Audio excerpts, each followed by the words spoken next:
So, in 2021, Carlos Sainz joined the Ferrari scene, and I can say I am not alone in thinking Leclerc would absolutely dominate him. We were all wrong. Sainz had an amazing season with 4 podiums to Charles' 1.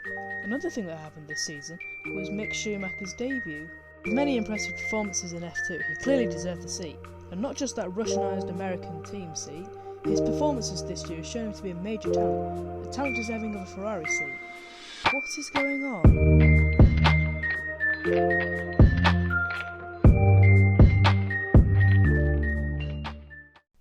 Ferraricide. Noun, the phenomenon that often affects Ferrari when they shoot themselves in the foot via contracts or an overload of talent, as is going on right now. What's going on here is 3 major talents battling for 2 seats. It's the most intense musical chairs game ever. Mick Schumacher, the son of Ferrari's greatest ever driver, Charles Leclerc, the one-in-a-generation talent that dethrones Sebastian Vettel, and Carlos Sainz, who in the 2021 season absolutely destroyed Charles Leclerc. It was quite a shock to see Sainz settle in so fast.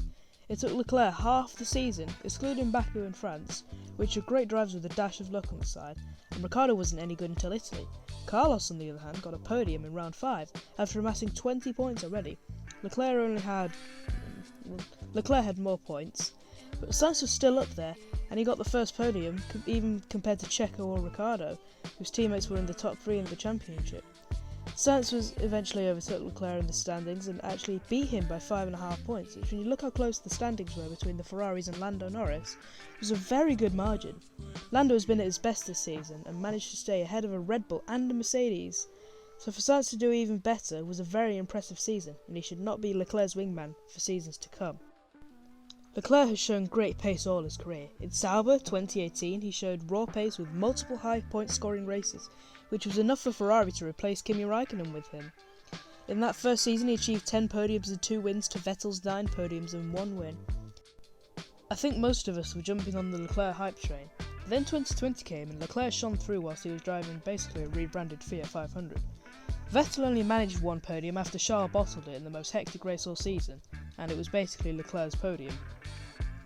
Leclerc got 2 at Austria and Silverstone. He's also a great driver under pressure. At the 2019 Italian Grand Prix, in front of the Tifosi, he held off both Mercedes cars for most of the race and then came home to win. But Charles, whilst less aggressive than the old Max Verstappen, still has his fair share of little incidents. He cost the second most in damage prices last year, and behind Mick Schumacher only. In crashes at Imola, Monaco and Saudi Arabia tarnished his reputation, while in Styria he took out Gasly and then decided to enter a Dodgems race after. Leclerc is a very fast driver who is currently on a contract anything longer than Michael was ever offered, but his mistakes could cost a lot of people a lot of championship money. Mick Schumacher, meanwhile, is probably still driving around Imola without his front wing. That Haas car was horrendous. My neighbour's Fiat 500 could run rings around that Russian-American tin can. Mick dominated his team at Mazepin and managed to get into Q2 twice, although his car led him to have some difficult issues. His crashes cost the team €4,200,000, which is, pocket change for Mr. Dimitri, but still quite embarrassing. If we go back to his F2 career, he has had some incredible racecraft and race pace as well. He made a fantastic overtake on Dan Ticktum around the outside of a barely flat-out corner for an F2 car. We know just from 10 seconds of his racing career he has an immense talent. Another ball in his court there, if you look through the stats of Mick's career, his first season in the series has never been as good as his second one, because as Daniel Ricciardo told us, it takes time to acclimatise to a new thing. I think most of us can agree Mick's season was one of the best someone could have possibly done in a Haas, and if he is still acclimatising to it, then next season he will be an absolute monster. My opinion on this is that Sainz will have to go. Ferrari wouldn't get rid of Leclerc for the world, and Schumacher has been groomed for this seat since he could spell his name, which it's quite hard to spell for a little kid. And the amount of money Schumacher and a Ferrari would make from media, it's a no-brainer. But then again, when does this even happen?